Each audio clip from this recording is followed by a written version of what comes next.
धर्म प्रेमी बंधुओं, माताओं एवं बहनों, भावना अधिकार में जैसे कि चर्चा चल रही थी, चंपक माला कहाँ से निकली है? चंपक माला कहाँ से निकली है? कहाँ से निकली है? आपने अधूरा सुना थे।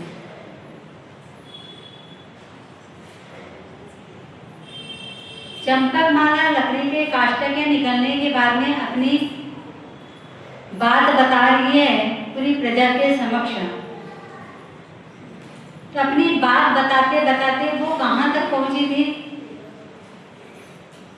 मंदिर।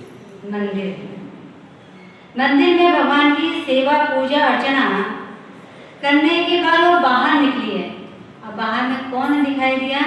एक दिव्य धारी महिला स्त्री दिखाई दी। वो चंपक माला के पास पहुंच रही है। चंपक माला भी मंदिर से निकल करके बाहर पहुंची है और वो महिला भी, वो स्त्री भी वहां पहुंची है।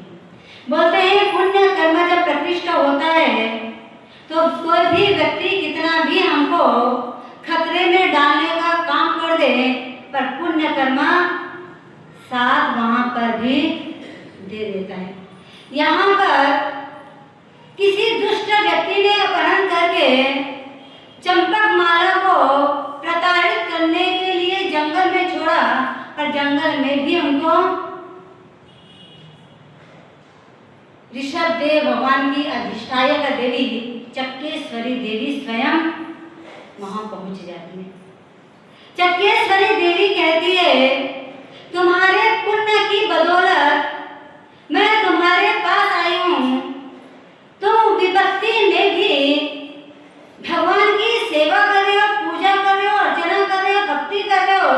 ये देख करके मेरा मन गदगद हो गया। अब तुमको कोई भी कुछ भी नहीं कर सकता, क्योंकि अब तुम मेरी शरण में हो। यह सब चंपक माला सुन करके कहती है, हे देवी, मुझे यहाँ पर कौन पकड़ करके लेके आए थे? किसने मेरा अपहरण किया था? तब वो देवी कहती है, बहन, तुम्हारे भतीजे वीर धवल और उनका छोटा भाई वीरपाल, ये दो भाई हैं। वीर धवल को राजगद्दी मिला और वीरपाल को नहीं मिला। तो उन्होंने आपके पतिदेव वीरपाल को मारने का पूरा प्रयत्न किया, पर वीर धवल का पुण्य बहुत प्रकृष्ट था, जिसके कारण उनका बाल भी बाका नहीं हुआ। पर एक दिन वीरपाल तलवार लेकर के जहां वीर धवल राजा सोते थे वहां पहुंच जाते हैं वार करने के लिए। पर जैसे ही उन्होंने वार किया, वीर धवल राजा तुरंत सावधान हो जाते हैं और उनके वार को फैल करके उसी तलवार से वीरपाल का शिरच्छेदन कर देते हैं।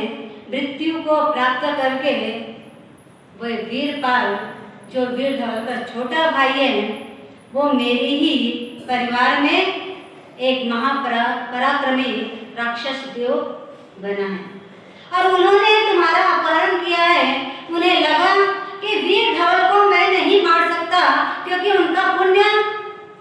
जबरदस्त चल रहा है, तेज चल रहा है और वीर धवल अपनी रानी को बहुत चाहते हैं। अगर चंपक माला को मैं मृत्यु घोषित कर दूं तो निश्चित रूप से उनके विरह में वीर धवल मृत्यु को प्राप्त कर लेंगे और मेरा बैर का बदला चुकता हो जाएगा। इसलिए तुमको अपहरण करके इस निर्जन वन में छोड़ा। वो तुमको मारना भी चाहते थे पर तुम्हारा भी पुण्य प्रकृष्ट था, इसलिए तुमको भी मार नहीं सके। और चंपक माला पूछती है, इसके बाद मेरे को जंगल में छोड़ने के बाद वो राक्षस देव कहाँ गए? तब वो चक्रेश्वरी देवी कहती है कि वो यहाँ से तुमको छोड़ करके तुम्हारा रूप बना करके वहाँ पर नीचेष्ट यानी पाषाण पर वहाँ जाकर के सो गए हैं। और वीरधर राजा को नहीं पता कि ये तुम स्वयं नहीं हो, इसलिए वे वेदना से व्याकुल हैं। तब चंपक माला पूछती है, हे देवी, क्या मेरा अपनी पति देव से मिलाप होगा कि नहीं होंगे? वो जीवित रहेंगे कि नहीं रहेंगे? तब चक्रेश्वरी देवी कहती है, हाँ, तुम्हारा वीरधर राजा से मिलाप होगा। यहाँ से 7 प्रहर के बाद में तुम अपने राजा से मिल सकते हो और मैं तुम्हारी भक्ति से बहुत प्रसन्न हूँ और जो भी मांगना चाहो मांग लो।